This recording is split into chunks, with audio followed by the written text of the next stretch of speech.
Good evening বন্ধুরা, দেখো লেবুগুলোকে পায় না আর আমার গাছতলায় কী হারে লেবু পুড়ে পুড়ে আছে বর্ষাতে। এত লেবু ধরেছে, খাওয়ার কোনো ইয়ে নেই।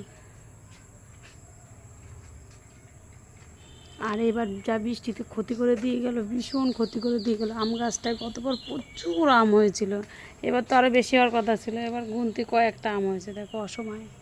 এটা অবশ্য 12 মাসে আম গাছ, হচ্ছে মাঝে মাঝে একটা দুটো।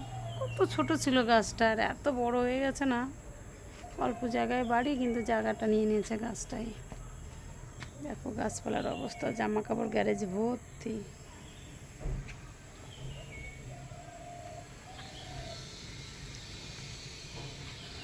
গোলাপ গাছটা ছেলে এসে দেখি যে বেদে উপরে তুলে দিয়েছে, এত বড় হয়ে গেছে। বলে দোতলায় তিনতলায় উঠে যাবে গাছ।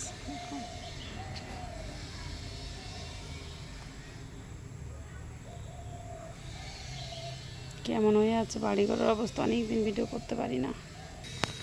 ছাদের অবস্থা দেখো। এবার ড্রাগন গাছও প্রচণ্ড পরিমাণে ক্ষতি হয়ে গেছে। এত ড্রাগন হয়েছিল, মানে 25 থেকে 30টা ড্রাগন। এখন হাতে গোনা কটা, আগে দুটো তোলা হয়েছে, তার আগে অনেকগুলি ড্রাগন নষ্ট হয়ে গেছে। ফুলও হয়েছিল, কিন্তু এই বর্ষাতে আর কিছু রাখতে পারলাম না।